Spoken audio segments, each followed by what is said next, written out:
Seja bem-vindo de frente com o pastor. Nós queremos fazer a primeira edição, depois de muito tempo que nós fizemos. E hoje nós vamos estipular algumas perguntas para os irmãos aqui. Na verdade, os irmãos que estipularam para nós, para que nós venhamos responder. Hoje nós temos um convidado célebre aqui conosco. Glória a Deus. Além de ser um homem bonito, irmão. Não é não? Além de ser um homem bonito, é um homem cheio de Deus. Um homem cheio de Deus. Isso é verdade. É cheio de Deus. Hoje está conosco aqui o pastor Renan Moreira. Você poderia aplaudir o Senhor pela vida dele? Renan, obrigado. O Renan é um amigo de muito tempo. O Renan é um dos meus melhores amigos aí nessa caminhada. E hoje eu tenho o privilégio de trazê-lo na nossa igreja para podermos falar sobre algumas pendências da igreja, não é verdade? Que é necessário a gente responder. Eu quero mostrar para você como vai ser. Nós vamos pegar algumas perguntas aqui, vamos responder. E também, se você se sentir à vontade no final da pergunta, de levantar a sua mão para interagir conosco, querendo fazer uma pergunta também, você pode fazer e ficar à vontade. Amém? A primeira coisa que eu quero fazer aqui é pedir para o pastor Renan se apresentar, e logo em seguida eu vou fazer uma pergunta para ele. É sobre discipulado. Amém? Vai lá, pastor Renan. Pai Fonte, boa noite.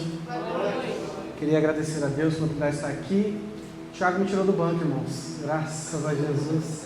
Ele perdoou os meus pecados e cá estou. Quero dizer, irmãos, que o diferente com o pastor ele é interessante, porque aqui nós não somos retentores da verdade e não sabemos todas as respostas. Porque na verdade o professor ou o ensinador, ele aprende mais ensinando do que estudando. Então a pergunta que você faz provoca com que a gente cresça também na graça e no conhecimento. Então não tenha vergonha de falar aquilo que talvez verbalmente na sua cabeça pode parecer besteira, mas como o nosso pastor disse aqui no começo do culto, alguns adoravam e outros tinham dúvida. Só que o interessante é que eu tenho quase certeza que aqueles que adoraram tinham dúvidas, mas não falaram. Então Deus nos chama para uma fé racional e não uma fé cega. Tanto que Ele não tem problema nenhum com questionamento. Chegaram para Jesus e perguntaram várias vezes. O que Ele dava? Outra resposta. Porque Ele sabia que a resposta verdadeira já estava em nós. Só que estávamos cegos ou estávamos surdos para a verdade que já está em nós. Amém? Esse é o pastor Renan. Glória a Deus. Pessoal, a primeira coisa que eu quero trazer aqui é a importância de entendermos sobre o discipulado. Então eu vou perguntar para o pastor Renan. Pastor Renan, o que é o discipulado na sua visão? Na sua visão, o que é o discipulado? Toda vez que a gente assiste alguma coisa relacionada à Bíblia, a gente tem que tomar muito cuidado. Porque na verdade, se a gente for parar para ver lá a Record, né, com aquelas novelas dela, aí nós temos o mais conhecido e mais abraçado, é o The Chosen. Então tipo assim, só que qual que é o problema? Eles dão um acréscimo em algumas coisas, até porque tem coisas que a Bíblia silencia. Porém, teve uma conversa que essa semana mesmo eu estava assistindo entre Pedro e André, que eles estavam conversando sobre o medo de errar ao seguir a Jesus. E Pedro vai e responde assim para André: olha, você lembra como foi com o nosso pai, quando ele nos ensinou a pescar? Ele disse assim: mas o nosso pai nunca ensinou a gente a pescar. Ele pescou e depois fez a gente pescar. Ele disse: exatamente, nós temos que ver alguém fazendo certo, e por observar isso, nós também devemos fazer certo. Então o que é o discipulado? O discipulado é um segmento de comportamento. É quando nós vemos um alvo, porque Paulo chama a atenção da igreja. Ele diz: ei, me imitem. Olha que perigoso que Paulo está dizendo. É até uma pergunta que a gente deve fazer: será que a gente tem essa audácia, essa coragem? Paulo dá um grito para a igreja: me imitem, porque eu já estou imitando alguém. Eu sou o imitador de Cristo. Então quando a Bíblia diz fazei discípulos, é a mesma coisa. Que tenham pessoas que sigam o seu comportamento, e você vai conseguir discipular ela.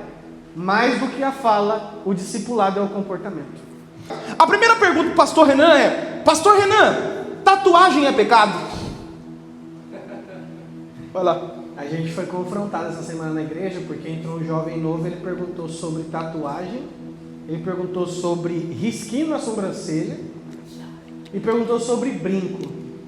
Eu falei assim: cara, se você for parar para ver, a sociedade ela é tribal. Todos nós temos alguma tribo. Nós temos a tribo do nome, que é o nosso sobrenome no caso. Existe a tribo Oliveira, aonde participa... Tem muita Oliveira, Tem viu? muita Oliveira. Existe a tribo Moreira, que é a minha família. E todos nós temos características da nossa tribo. Como, por exemplo, se você for ver no Tiago, dificilmente você vai achar por aqui um Oliveira muito branquinho, muito moreninho. Todos eles são extremamente brancos. É verdade. Cadê os Oliveira aí? Dá glória a Deus aí. Aí, ó. Não, Oliveira também, né? Pegou, tá vendo? Mas é o sobrenome da família do Tiago. Se for na família do Tiago, até os agregados, né? Até o seu cunhado, a sua cunhada, eles são brancos. Então a família lá, eles são completamente brancos. Então isso dá característica daquela família. Se você for nos Moreira, irmão, a minha família, ela só tem mais moreno, não tem branco. O que eu quero dizer com isso? É que a minha imagem passa a tribo que eu venho. Eu perguntei para ele, na órbita da nossa igreja, quantas pessoas tatuadas você vê? Ele, nenhuma. Quantas pessoas com brinco você vê? Nenhuma. Quantas pessoas com risco na sobrancelha você vê? Que foi a pergunta que ele fez. Nenhuma. Eu falei, então, você participa de uma tribo. E aonde você estiver, a sua tribo será manifesta. Sem você falar. Então eu não digo que tatuagem seja pecado. Eu digo que isso comunica algo. Que você está querendo se desvincular de uma tribo. Você entende? Tudo que você faz. Como por exemplo, alguém acha que uma coisa legal, o homem pintar o cabelo de branco? O homem chegar, nevou, pintar o cabelo de branco. Nevou. Só que chega fim de ano, no Rio de Janeiro, isso vira uma febre. Por que virou uma febre? Porque eles criaram uma tribo. Vocês entendem isso? Então eu não posso dizer categoricamente, porque a Bíblia ela não fala sobre isso, especificamente ela fala sobre marcar o corpo, que na verdade a marcação do corpo também era feita para deuses, mas eu digo para você, que tribo que você participa e o que você quer comunicar. Porque a linguagem corporal, seja o que eu visto, seja o que eu faço, ela vai dizer mais sobre mim do que o meu discurso.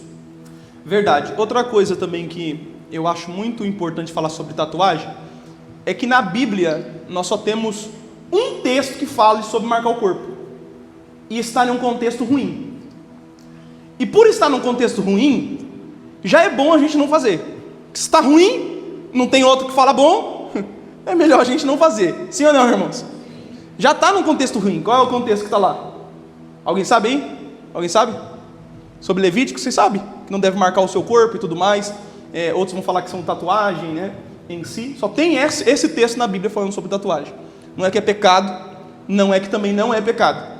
É que como nós somos os discípulos do Senhor, se tem a única parte na Bíblia que Deus está falando e comunicando a nós, que é a Bíblia de quem? A Bíblia de quem, gente? Vamos lá, a Bíblia de quem, gente? É a história de quem? De Cristo, de Deus ali. É o relato de quem Deus é. E está mostrando algo negativo. É melhor então que não? Não faça, irmão. Não tem como eu falar para você pecado, mas também não tem como falar que não é. O próprio Cláudio Duarte, que é uma história que ele conta, provavelmente vocês já viram, que ele fala que o cara lá falou assim, não, eu vou fazer uma tatuagem porque Jesus fez. Mas como assim Jesus fez tatuagem? Na sua coxa está escrito Rei dos Reis e Senhor dos Senhores. Ele diz assim, só que aí tem um problema, tem que sair uma espada flamejante da sua boca, você vai ter que pintar seu cabelo de branco, você vai ter que usar sapato de ferro. Porque a Bíblia vai dizer que ele estava com um pé como latão. Então a gente acaba, esse é um problema também nosso. A gente tem o hábito de torcer a Bíblia ao máximo para ficar razoável para nós, para sermos aceitos, para a Bíblia aceitar o nosso jeito e não nós aceitarmos aquilo que vem da Bíblia. Outra pergunta para o pastor Renan. Pastor Renan, por que Jó raspou o seu cabelo? Você já rapou, já? Não, eu já rapei.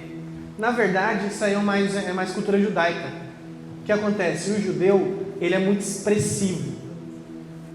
O judeu ele tem o hábito de ficar, quando ele fica feliz, ele fica realmente feliz. Tanto que a festa judaica ela demora mais de, a mínimo na verdade, é 7 dias. Eles gostam bastante de festa. Então quando o judeu raspa a cabeça, ele está ali dizendo com o seu corpo a aflição que está dentro dele. Então o raspar a cabeça é dizer, eu estou humilhado. Tem um texto que diz que quando Davi manda os mensageiros até o novo rei, que agora sumiu da minha cabeça o nome, ele raspa metade da barba e metade do cabelo dos mensageiros de Davi. em ato de humilhação a eles. Então toda vez na Bíblia que você vê alguém raspando a cabeça, o próprio Sansão, que ainda foi pior o dele porque rasparam a cabeça dele. Então toda a raspagem de cabeça, às vezes que eles rasgam a roupa, quando eles jogam terra sobre si, eles estão em atos de humilhação, onde eles estão reconhecendo que eles são pó. Top. Eu vou responder isso aqui, pode ser? Fica e você, Clementa, junto comigo. Próxima pergunta que fizeram aqui. Antes de fazer essa pergunta, na verdade, tem alguém que quer falar alguma coisa sobre isso, que foi dito aqui? Não? Tá bom.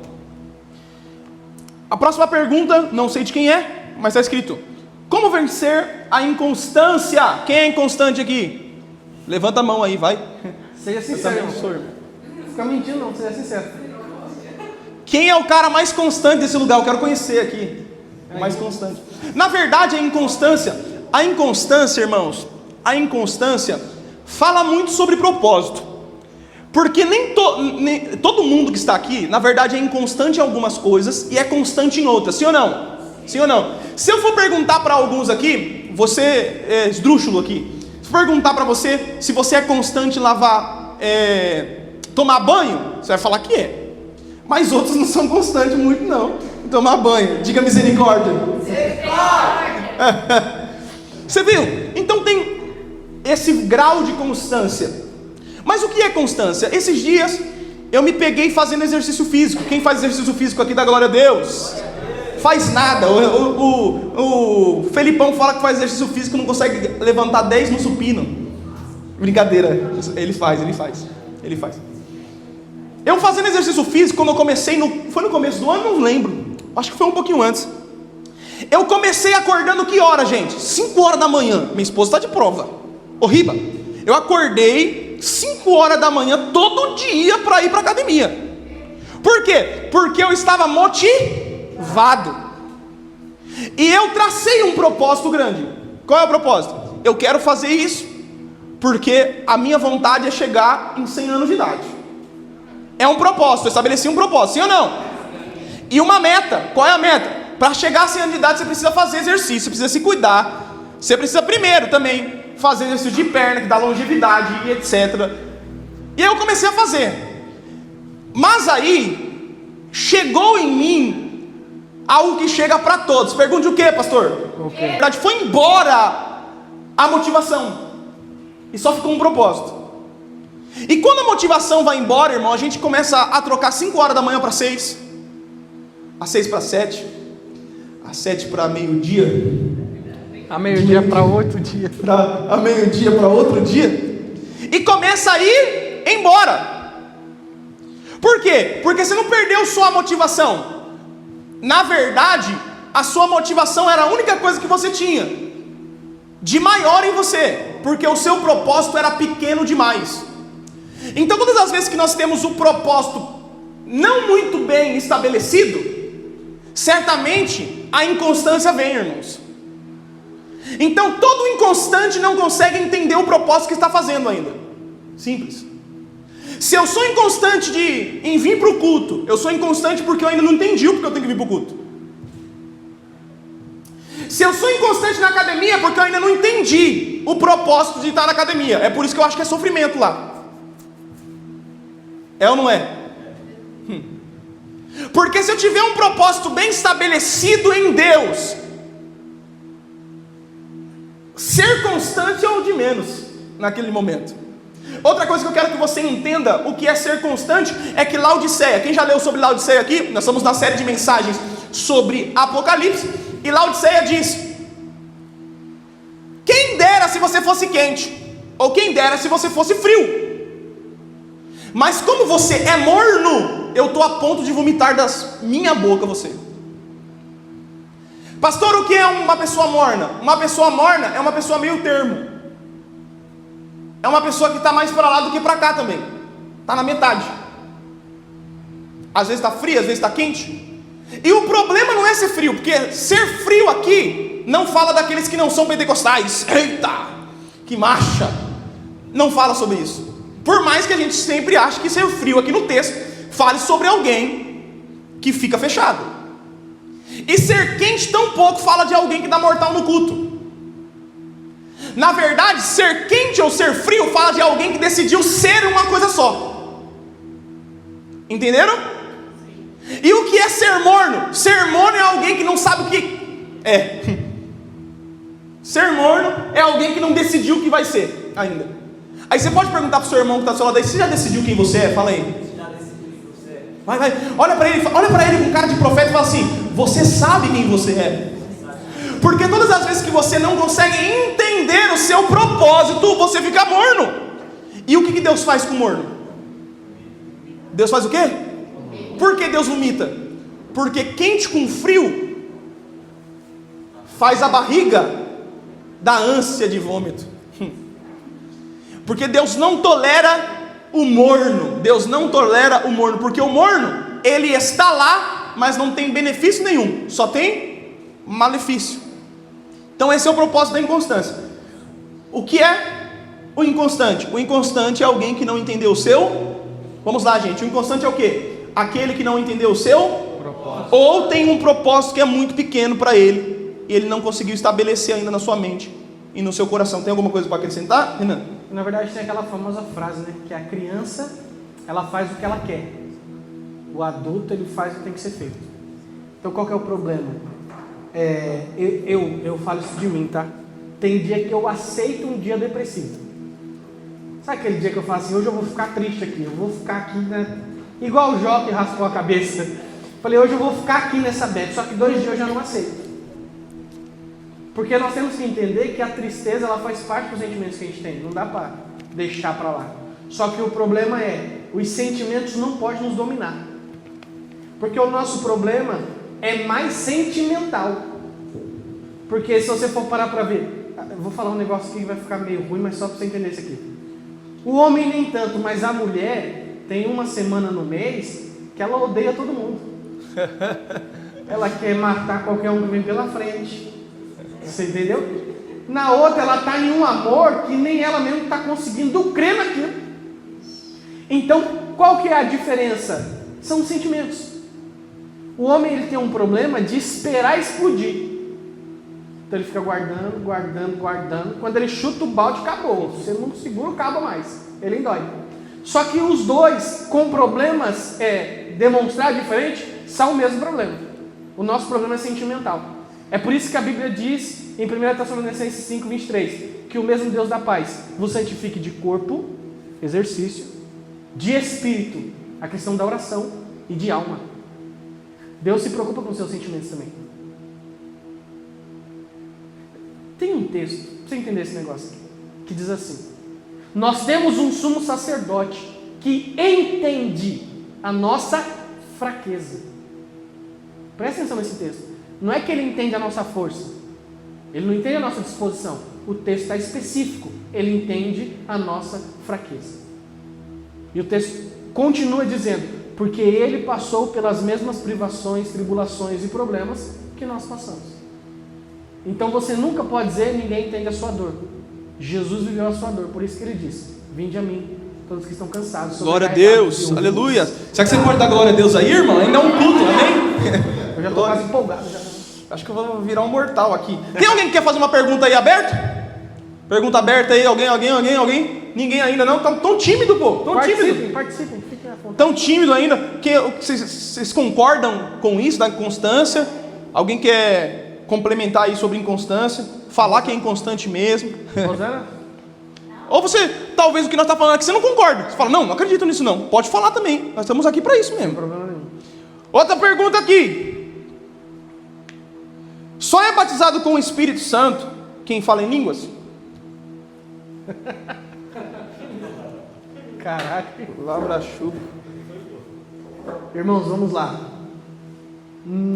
Tem 2 textos bíblicos diferentes que falam de 2 coisas distintas. Tanto que tem muita gente que diz assim, né? Que é aquele texto que diz: falam todo em línguas? A resposta implícita ali é não. Só que tem outro texto que diz que Paulo fala sobre que ele fala mais em línguas que todos. E se você for parar para ver, gemidos inexprimíveis também é uma expressão que tem, e a oração em espírito, que não é uma oração falada na nossa linguagem. Todo crente batizado, ele tem acessibilidade do falar em línguas, só que alguns têm o dom de falar com interpretação. seja ele interpretando ou seja outro interpretando. Então a Bíblia fala de dons de línguas e a oração em línguas, que são coisas diferentes. Todo crente batizado pode. Isso é uma evidência física. Renan, que palhaçada é essa? Vamos lá. Atos capítulo de número 2. Quando o Espírito desce, o que acontece com os apóstolos? Eles são revestidos de poder. Qual é a manifestação de que eles estão cheios do poder? Eles falaram em outras línguas. Amém? Tranquilo? Atos de número 10. Avivamento na casa de Cornélio. O que o texto diz? Que eles falavam outras línguas. Voltando, Atos 8, quando Felipe impõe as mãos, Simão mágico olha para eles e vê que eles foram cheios. A pergunta é, como que dá para ver que alguém foi cheio? Provavelmente eles estavam falando em línguas. No Antigo Testamento, sempre quando alguém era cheio, como Saul, como aconteceu com vários profetas, a Bíblia diz que eles profetizavam. E a palavra profetizar significa falar pelo Espírito Santo. Atos de número 18. Isso, 18. Quando Paulo chega em Éfeso, ele pergunta para eles: vocês já receberam o Espírito Santo?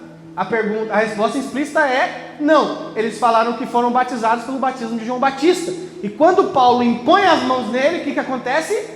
Eles falam em outras línguas.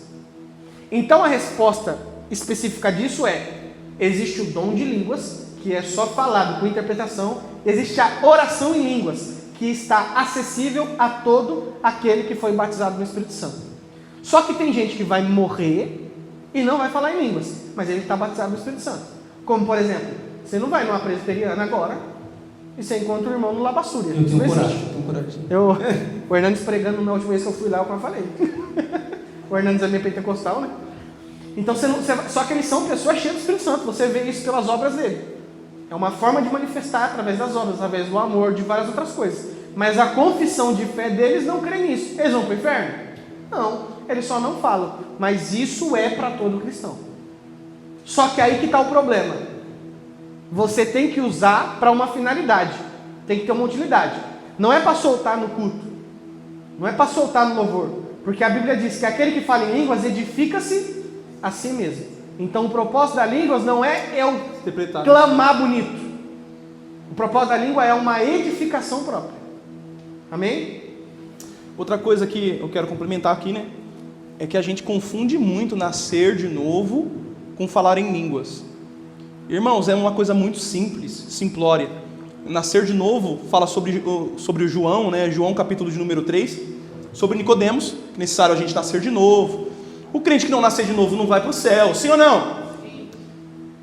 E é só você observar quando uma criança nasce. A criança nasce já falando? Então por que a maioria dos pentecostais diz que quando você nasce de novo você tem que falar em língua? Que quem nasce agora não vai falar agora. Você já viu um bebê que saiu do ventre falar? O bebê de Rosemary. Você já viu? Eu não vejo. Por quê? Porque ele precisa crescer mais um pouco e aprender a falar uma língua. Sim ou não? Sim. É só você fazer a mesma analogia com o mundo espiritual. O Espírito nos fez nascer de novo dele. Nós temos acesso, por ter nascido dele, a aprender a mesma linguagem dele. Mas tem uns que não aprendem. Por quê? Porque tem aquela mentalidade de olhar e falar: não é para todos, então não quero. Então nem busca. Então nem vai. E outra, se a gente for assimilar, aprender um idioma demora, irmãos. E aí você ora uma vez e fala: já era, tá bom. Esse Espírito Santo poderia, entregar para você rapidinho. Mas se a gente for assimilar como aprendizagem ali, o Espírito Santo pode te dar muito rápido também, mas pode ver se você quer mesmo aprender, desenvolver e ir para frente, não é verdade? Então há uma diferença. Deixa eu dar uma aguçada na sua fé aqui, só para você entender o que a gente está falando. O pastor Luciano Subirá, ele chegou na Suíça para pregar. E na porta da igreja, o pessoal estava no meio de oração, teve um cara que estava orando. E ele estava orando desse jeito: Senhor, abençoa o Amazonas, abençoa o Acre, vai de encontro a Santa Catarina, que o Senhor vai de encontro a São Paulo e tal, não sei o quê. E ele começou a orar. Isso na Suíça. O pastor passou, não deu para falar com ele na hora, mas foi no final do culto conversar com ele. Falou assim: e aí, cara, de que lugar do Brasil que você é? E ele começou a falar inglês. Eu não vou falar inglês, porque eu não sei falar nem português, eu não vou falar inglês. Mas ele começou a falar inglês com o cara. Ele foi falar assim: eu achei que você era brasileiro. Ele: não é que eu passei aqui e vi você orando pelo Brasil. Isso é conversa em inglês, tá? Ele falou assim: não estava orando pelo Brasil, estava orando em línguas. Tá, glória a Deus. Cadê os crentes pentecostal aí, irmão? Olha! Ele passou e falou pro cara: não estava orando pelo Brasil, estava orando em línguas. Outra situação, um cara da igreja dele, porque essas testemunhas eu vejo mais sobre ele, ele foi na igreja de um judeu não messiânico, então é um judeu ortodoxo, não crê que Jesus era o Messias. E ele foi e falou assim que o crentão pentecostal é um problema. Pentecostal, se você for ver, sempre quando o pentecostal chega, ele é espalhafatoso. Dificilmente você vê se um pentecostal é comportado, ele não é pentecostal. Você começa por aí. Ele falou que ele foi na casa desse cara fazer um trabalho, desse judeu ortodoxo. Ele foi e falou assim que sentiu vontade de orar pelo cara. Só que o cara, ele é completamente anti-cristianismo. E aí ele foi e falou assim: eu vou aceitar a sua oração, porque eu vejo você não só sendo aquele que professa uma fé, mas eu vejo o seu comportamento, que você é uma pessoa boa. Aí tá bom. Ele falou assim que ele colocou a mão no cara e começou a orar. Ele falou que na hora ele começou a sentir vontade de falar em línguas, só que ele falou: não posso. Se eu falar em línguas eu vou acabar espantando o cara. Ele querendo orar em línguas e aquela coisa, ele segurando até a hora que ele soltou. E soltou em línguas. Quando ele abre o olho, o cara tá chorando. O judeu messiânico, o judeu não messiânico chorando. Aí ele se assusta e falou assim: mas o que aconteceu? Ele foi falar assim: eu sei que a única língua que você fala é o português. Só que enquanto você orava, desse jeito que você orou, você falou especificamente a língua do lugar onde eu nasci. Meu Deus! Você começou a dar resposta de problemas que eu tinha falado com Hashem, que eles chamam de o nome, né? Eles não chamam Deus como a gente, eles falam Hashem, o nome. Baruch Hashem, o santo nome. Então ele falou assim: Hashem deu a resposta através da sua vida. Ele falou assim que ele já aproveitou o negócio e falou assim: pois bem, isso está escrito no Novo Testamento que você não aceita. Agora senta aí que você vai ouvir de Jesus. E começou a pregar pro cara. Rapaz! Você entende? Então o poder da oração em línguas, ele é muito... Um dia eu vou vir aqui para falar só disso. Isso aqui é boa, hein, cara? Vamos tentar resumir, porque o tempo está passando rápido já, meu. Misericórdia. Diga misericórdia comigo aí, vai. Misericórdia. Olha o texto. O texto não, a pergunta. Diz assim: como identificar um falso profeta? Cara, para identificar um falso profeta não é pelo que ele fala, não, irmão. Não dá. Às vezes não dá, tá? Às vezes. Mudar aqui a minha resposta. Até mesmo a Bíblia nos fala que não é uma evidência segura olhar para um falso profeta só pelo que ele fala. Porque existia um profeta chamado Balaão. Quem era Balaão? Balaão, um profeta que estava na Bíblia. E toda a profecia que Balaão entregou, aconteceu. Todas. Não existe uma profecia da Bíblia que Balaão profetizou que não aconteceu. Mas a Bíblia coloca ele na classe de um falso profeta. Primeiro, por que ele é um falso profeta? Porque tem uma parte da Bíblia que diz que ele fazia isso para ganhar. Então ele profetizava para ganhar algo.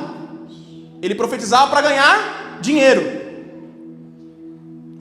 E além de profetizar para ganhar dinheiro, ele não só fazia para ganhar dinheiro, mas ele tentava de todas as formas ludibriar e tomar uma decisão conforme o próprio coração. Ah, Deus, mas será mesmo que você não pode pensar de novo? Não pode pensar de novo naquilo? O cara ouvia Deus, o cara profetizava e acontecia, ô Beca. Mas era um falso profeta. Por quê? Porque Deus não está preocupado só com o que eu falo, irmãos. Deus está preocupado com quem eu sou. E outra, profeta não é alguém somente que olha para você e fala do teu futuro. Não. Você entendeu errado, profeta. Olha para o seu irmão e fala assim: você entendeu errado o que é profeta. Você entendeu errado o que é profeta. Profeta, ele não veio para mostrar o teu futuro. Então todo mundo que se diz profeta, que vem para mostrar o teu futuro, é cartomante, irmão. Não é profeta, é outra coisa. Por quê? O profeta não veio para imprimir o futuro seu. O profeta veio para imprimir o coração de Cristo para você entender. Então quando ele profetiza, ele não vai profetizar um carro para você, ele vai profetizar o coração de Cristo para você. Amém ou não amém? Então quando vir um cara que ele pode falar, nossa, eu vi que você ganhou uma casa, tudo bem, pode acontecer ou não pode? Pode acontecer ou não pode? Mas você não pode confundir somente com profecia, porque profecia é imprimir o coração de Deus no coração do homem. Falar é você pegar a ligação de Deus, Deus falar com você e você transferir o que Ele precisa. Amém ou não amém? Amém. O Espírito Santo pode te mostrar que o outro pode ganhar uma casa, pode ganhar um carro, mas profecia genuinamente, biblicamente, é mostrar o coração de Deus para o outro. Amém? Até porque tem dois tipos de profeta, tem o do Antigo e do Novo Testamento. É verdade. Do Antigo Testamento, ele era um profeta que falava especificamente o que Deus tinha para falar. Só que do Novo Testamento, ele retifica o que Deus já falou. Então, qual é a função do profeta do Novo Testamento? É confirmar o que já está no seu coração. Então, é uma coisa que Deus já falou com você e alguém vem só para confirmar. Esse é o trabalho do profeta do Novo Testamento, que é diferente do Antigo. Porque o Antigo, ninguém tinha o Espírito morando dentro, e nós temos. Então, Deus não grita do lado de fora. Se Ele mora dentro, Ele fala dentro. Então, quando uma pessoa vem para falar, tanto que a Bíblia diz, não desprezeis as profecias. Então, a igreja precisa de profecia. Se Paulo diz, é lei. Então, a igreja precisa de profecia. Porém, todavia, entretanto, que seja testificado no nosso coração. Quem está vivo da glória? Glória! Coisa boa. Pergunta polêmica. Vocês fazem uma pergunta que não dá para responder em 2 minutos. Vem aqui. Vamos tentar responder em 2 minutos. 2 minutos. Porque o pessoal faz uma pergunta difícil demais, irmão. Aí tem que... É umas perguntas difíceis. Estou vendo umas perguntas aqui. Difícil. Mas eu vou responder. Glória a Deus. Vou responder essa aqui primeiro. Olha como uma pergunta é difícil. Os caras veio para quebrar com tudo. Para onde a alma vai após a morte? Ambas as partes. Quem foi que fez? Cadê? Quem foi que fez? Vai, irmão. Vai. Quem foi que fez aí? Levanta a mão. Ah, foi o Ribamar Pedrosa. Ah, Riba. Ah. Para onde você dá risada, né? Para onde a alma vai? Você quer responder, pastor Renan? Pode falar. Você quer que eu falo? Existe um lugar que alguns acreditam que é o seio de Abraão. Já ouviu falar do seio de Abraão? Eu nunca vi o seio de Abraão, não, irmão. Ele só tem 2 seios só. Então eu acredito que ele só tem 2 seios. Tem muita gente. Também existe uma linha teológica que acredita que nós estamos no seio de Abraão e estamos no sono da alma. Que você morre, sua alma fica dormindo lá por um tempinho e logo depois, quando a trombeta soar, você acorda, acordei, e vai, e acontece. Mas eu não sou adepto a essa visão. Eu acredito que, por causa de uma frase de Cristo, isso mudou tudo. Quando tinha um ladrão à sua esquerda ou à sua direita, e um deles foi lá e falou, não faças tal coisa, ele não está errado, é você que está errado, cara, você que pecou. E ele disse o quê? Lembre-te de mim, quando entrarem no seu reino. No seu reino. Foi no reino. O paraíso é uma coisa, o reino é outra coisa. E o reino de Cristo já está implementado em nós de algumas formas, sim ou não? Você entendeu já que o reino de Cristo, nós somos a imagem do reino aqui na terra, mas o reino também está lá no céu, nos esperando. Ou seja, o reino já está lá. E nós temos a ideia que o reino vai ser inaugurado depois, sim ou não? Segundo o seio de Abraão. Mas quando Cristo disse, ainda hoje estará comigo no paraíso, isso mudou. Isso mudou tudo. Porque ali o paraíso falava da onde a gente espera. O paraíso não fala de céu. O paraíso fala daquilo que nós esperamos, que nós aguardamos. A terra boa, ou o reino de Deus que viria, não é verdade? Então muda. Porque se nós vamos estar com ele naquele local, e o ladrão já estava com ele naquele local, eis a pergunta. Estava dormindo ou estava acordado? Sendo que Cristo diz que ainda hoje você estará comigo lá. Então, fica a pergunta aí. Eu acredito que no momento que você pecou, errou aqui agora, irmãos, ou você vai para o céu ou você vai para o inferno. Eu acredito, você não vai. Não tem um hotel te esperando. Purgatório. É um purgatório. Outra coisa que nós temos que falar. Esse negócio de purgatório é do catolicismo, irmão. Você é católico? Pergunta ao seu irmão aí, você é católico?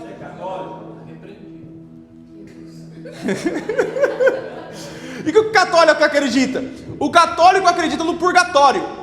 Pastor, o que é o purgatório?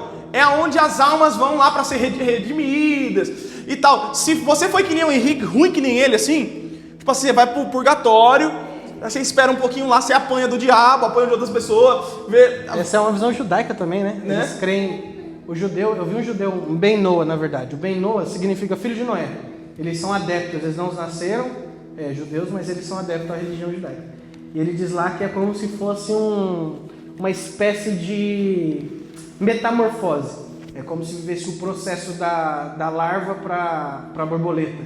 Ele vai para um lugar onde ele vai ficar um tempo sendo tratado, e aí depois ele vai vir a borboleta e vai para o céu. Né? É tipo espírita, pô. E o espírito que faz isso. O Adventista do sétimo dia também ele crê no aniquilacionismo? Isso. Que as pessoas elas ficam no inferno uma cota, pagando os pecados, e depois elas simplesmente somem. Também não. Eu creio também igual o Tiago. Eu creio que, como na parábola do rico e do Lázaro. O rico já estava no inferno e o Lázaro já estava perto de Abraão. Perto de Abraão e no seio de Abraão não significa necessariamente que ele está deitado no colo dele. Significa um lugar de honra. E o lugar de honra já é o paraíso. Amém? Respondido ou não respondido? Tem alguém que não concorda com isso? Não concorda não, Riba? Tá de boa? Alguém tem alguma pergunta? Vai, irmão, interage com a gente aí. Tem alguém que tem outra pergunta aí para fazer? Que não fez, que ainda não foi? Vai lá, Jean, vai lá, Jean. Quais são as etapas de um discipulado ou quais são as etapas de uma chamada? Coloca ali para ele falar no microfone ali. Pergunta. Vai lá, fala aí. Quais são as etapas de uma chamada? E a etapa do? Ou quais são as etapas de um discipulado? Tá. Duas perguntas que, embora pareçam iguais, não são. A etapa do chamado já é para quem já entendeu o que é discipulado. Não é verdade? Então, e qual é a etapa do discipulado? Eu acredito que quando você começa a caminhar com Cristo. Pelo menos aqui na igreja eu estou tentando separar. Amém, irmãos? Discipulado de evangelismo. Porque muitas das pessoas a gente está tentando fazer discipulado e na verdade elas precisam ser evangelizadas. Quem é que precisa ser evangelizado? É aquele que ainda não entendeu Cristo. É aquele que ainda não tem constância. É aquele que ainda não sabe o que quer. É aquele que ainda não entendeu nem mesmo o chamado. É aquele que não sabe nem porque vem para o culto ainda direito. Mas vem e fala, não, vou lá. Então esse precisa ser o que, irmão? Discipulado ou evangelizado? Vamos lá, discipulado ou evangelizado? Só evangelizado. Porque discípulo é quem já decidiu ir. Discípulo é quem decidiu. Deus nunca obrigou. Ele fala, vem e você segue. Por quê? Porque você viu algo nele. Então você tem um contato com ele. Você viu algo nele que você precisa ali. Você fala, eu preciso seguir esse cara. Não esse cara. Eu estou falando de Jesus. Entende? E aí entra a etapa do discipulado. Pastor, como que é uma etapa de discipulado? Tem muitas formas da gente trazer. A primeira coisa é debaixo de submissão. Não tem como fazer discipulado para quem não quer ser submisso, irmão. Não tem como. Não tem como. Não tem como tentar discipular o Riba. Não tem como eu discipular o Jean se não tem uma submissão à palavra e a submissão ao entender que ele quer fazer isso. A primeira etapa é essa. Querer você ter uma submissão. E outra, a segunda etapa é você ser amigo da pessoa, né? Porque não dá para você discipular quem você não é amigo, irmão. Não dá para você discipular quem você não é amigo, não é verdade? Ou tem como discipular quem você é amigo? Só se for pelo YouTube. Não, pelo YouTube também não é discipulado. Discipulado é vida na vida, amém, irmãos? Vamos lá. Eita! Quem está vivo dá glória aí, vai. Glória a Deus. Duas perguntas iguais aqui. Peraí. Pastor Renan, como se esquivar do pecado? Virar Matrix, irmão. Você tem que virar Matrix, já começar aqui, ó, já colocar para trás. Vai lá, Renan, vai lá. Irmão, que se você tem a ideia de que Jesus morreu para perdoar o seu pecado somente, era melhor ele não ter morrido. Eita. Porque vamos parar para pensar, se for só para morrer pelo pecado, não vai continuar matando animal. Meu Deus! Presta atenção no texto de Hebreus. Hebreus diz assim: ele veio para nos trazer superiores promessas através da nova aliança. Então ele não veio para perdoar somente o seu pecado, ele veio para te libertá-lo do pecado. Ele veio te dar a possibilidade de escolher pecar ou não. Vamos lá. Alguém aqui já viu um cigarro entrando na boca da pessoa e ele assoviar? Isqueiro, sobe aqui. Já viu isso acontecendo? Alguém já viu um bar indo na casa da pessoa? O bar bate na porta, ó, nós vem trazer uns negócios aqui pra você tomar. Já viu? Prostituição. Bar EAD. Bar EAD. Não tem. Então, porque é igual. Vamos parar para pensar. Liberdade. Olha como o crente é livre. Se você não quisesse vir para o culto hoje, não quero. Você ia vir? Não. Agora vamos pensar sexta-feira. O cara passou a semana toda trabalhando naquele lugar infeliz. O cara tem uma vida com a esposa dele, uma porcaria. E qual é a única coisa que ele pode fazer? Encher a cara na sexta-feira até esquecer o nome dele. Quem que é livre? Nós ou eles? Nós somos livres. A Bíblia diz que em Cristo há liberdade. Então se você peca, não é porque o diabo está furioso, não é porque... É sem vergonhice. Meu Deus. Só isso. Porque você foi liberto do pecado. Porque vamos parar para pensar. Imagina, porque a gente fala... A oração do demônio. Senhor, o Senhor sabe que eu sou pecador. Olha que maldito. A impressão que dá é que você está falando que está você e Deus sentado na beira da estrada, na amargura. Ele falando para você, eu não consigo te libertar. E você falando para ele, eu não consigo mesmo. Misericórdia. Faz sentido, irmão? Porque vamos parar para pensar. Se fosse só para perdoar pecado, para que Deus entregava o filho dele? A ponto que a Bíblia diz, na verdade a Bíblia não, a palavra da morte de Cristo é chamada vicário. Vicário significa substituição. Então, ele morre pecador para que vivamos como justos. Então, o espírito de obediência de Cristo se apoderou de nós, para que nós sejamos filhos que escute a voz que ele escutou no batismo. Este é o meu filho em quem eu tenho muito prazer. Meu Deus. Vocês entendem isso? Então, o crente que escorrega é por falta de vigilância. É só isso. Não é questão de diabo, não é questão de não sei o que. É falta de vigilância, porque ele escolheu pecar. Ele tem mais consciência do pecado do que qualquer outro tipo de religião ou um desviado. Ele está consciente daquilo. Ele não está sendo obrigado. Quem é que acha? O pecado, ele não é sobrenatural. O que é sobrenatural é o escape do pecado. Eu quero que você repita isso, para ficar gravado no seu coração. Vai. O pecado não é sobrenatural. O escape é sobrenatural. Glória a Deus. Posso ler um texto? Vai. Lança. Hebreus 4,16. Coloca aí Hebreus 4,16. Quem está vivo dá glória a Deus aí, vai. Ô Rosana, você não deu um glória até agora, cara. Vai lá, dá um glória a Deus. Meu Deus do céu.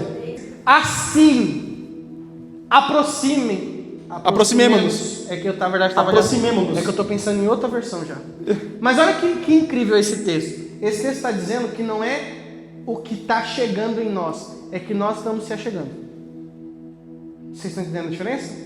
Tem coisa que vem, mas tem momento que E eu estou indo para onde? Para o trono. Esse trono não é de juízo. Esse trono é de graça. Então não é o trono da graça que vai até você. É você que vem até o trono da graça.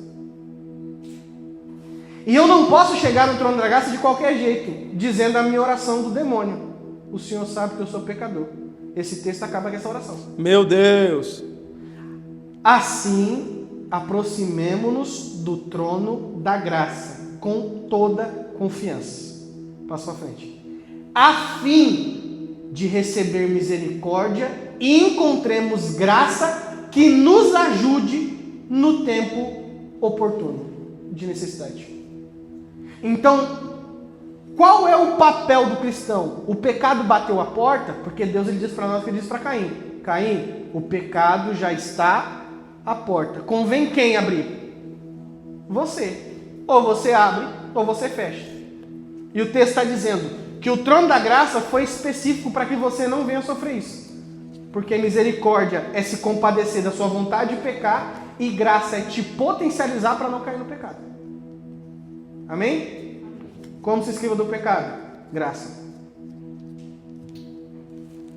Última pergunta, você pode dar glória a Deus por isso? Glória a Deus! Quem está gostando aí, dá glória a Deus, vai.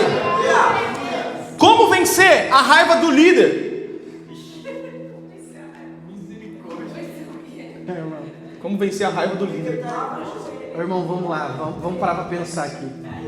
Eu vou contar uma história para chegar na resposta. Eu fui chamado para uma vez, para fazer exatamente o que está acontecendo entre aqui eu e o Thiago, eu fui chamado por outro pastor amigo meu lá em Itapevi, para a gente falar sobre pais e filhos. Na época, ele me chamou para falar sobre pais e filhos, e eu tinha, na verdade, um péssimo relacionamento com os meus pais e eu não tinha filho. Eu falei assim, eu sou a pior pessoa a poder falar disso, mas beleza, vamos lá, né? É você que vai chorar lá eu falei, eu que vou me converter, vou aceitar Jesus e escambar lá. Só que aí eu estava lendo um livro do Augusto Cury. O livro do Augusto Cury, ele diz assim, pais, se você não conta as suas dores para os seus filhos, eles vão te enxergar como super-herói. E até o super-herói tem criptonitas, que podem acabar com eles. Mas qual que é o problema? Você mostra uma imagem que não é você, mas uma imagem que você quer que ele veja. Partindo desse ponto, eu vou expor aqui, voltando até o assunto que a Rebeca falou. Tem uma música do Legião Urbana que ele diz assim: vocês culpam os seus pais por tudo e isso é um absurdo, porque eles são crianças como você. Essas duas verdades impactou muito o meu coração, porque eu comecei a perceber, além de ser o meu pai e minha mãe, eles são dois seres humanos. Que estão a primeira vez na Terra. Aí você já humaniza. Humanizando, eu percebo, eles também tiveram falhas, eles também tiveram coisas erradas e pior, foram criados por outras pessoas até pior do que eles. Agora você vem para o culto, no dia que o Thiago teve problema no trampo, no dia que ele brigou com a Nara antes de sair, e quando ele chega aqui, você quer conversar com ele, só que ele fala assim, espera só um minuto, pronto, meu pastor não está ligando para mim, ele quer que eu me exploda. Só que você tem que entender que o Thiago também, pode ser que ele esteja pior do que você. Então ter raiva do líder é eu professar imaturidade, dizendo, eu não tenho capacidade de enxergar o outro como ser humano. E qual que é o problema da gente endeusar pessoas? A gente esquece quem é o verdadeiro Deus. Chegaram para João Batista e perguntaram, João, você é Jeremias? Você é Elias? Você é o Messias? Ele diz, eu não sou o Cristo. Qual que é o problema das pessoas? Ela enxerga Cristo no líder como se ele fosse o e não um. Eu não sou o Cristo, eu sou um Cristo. Porque um Cristo, mais com um Cristo, mais com um Cristo, a gente completa o corpo. Mas eu não sou o, eu sou um. Você faz parte dele, né? Você entende a diferença? Eu sou parte do Cristo. Quem aguenta as suas mazelas não é um Cristo, é o Cristo. Você entende? A única pessoa que não vai te abandonar, que não vai falhar, que nunca vai deixar você para trás, é o Cristo. Então João Batista está dizendo, não coloque expectativa em mim, porque quem vem depois de mim, eu não sou digno nem de colocar um tênis no pé dele e fazer um nó. Vocês entendem a diferença? Então, não tem como ficar com raiva do líder quando eu entendo. É outro ser humano. Porque lá na igreja a gente tem esse problema. Teve uma irmã lá que começou a chorar. Ai, meu Deus do céu, eu estou com problema no trabalho, eu estou com problema em casa. Cortaram a minha água, cortaram a minha luz. Eu falei, eu sei como é que é ela. Você sabe? Eu falei, minha luz estava cortada no dia do culto. Cortou a sua luz, pastor? Eu não tinha dinheiro para pagar, cortaram. Sério? Falei, sério? Eu também trabalho, e às vezes não rende meu trabalho. Ela falou, meu Deus, pastor, eu não sabia. Eu falei, pois é, eu sou gente. Você acredita que eu choro, que eu me desespero, que eu fico em desesperança? Você acredita que às vezes eu fico com crise de fé? Não acreditando em nada? Porém, eu não vivo pelo que eu sinto. Eu vivo pelo que eu creio. Glórias! Você entende a diferença? Então, você acha que o Thiago está aqui todo empolgadão aqui? Você acha que quem que ele quer convencer mais? Ele. Tem dia que o Thiago vem pregar para ninguém. Ele prega para quem? Para ele. Da mesma forma que eu lá na minha igreja. Tem dia que eu falo assim, essa mensagem vai me deixar avivado. Se ninguém escutar, não tem problema. Mas vai me ajudar. Vai me motivar. Porque nós somos seres humanos. Então, se um pastor errou com você, se um líder errou com você, olhe para ele não com cargo. Porque eu não sou pastor, o Tiago não é pastor, nós estamos pastor. Isso vai passar. Nós somos filhos, né? Você entende que todo cargo ele passa? Tem pastor que é jubilado, chegou numa certa idade e falou, você não é pastor mais. Vão te chamar, mas você não vai fazer mais nada. Então ele estava pastor. Porque significa identidade. E qual é a identidade que nós temos? Filho de Deus. E todo filho é bom? Nem sempre. Tem dia que sim, tem dia que não. Amém? Aplauda o Senhor aí. Glória a Deus.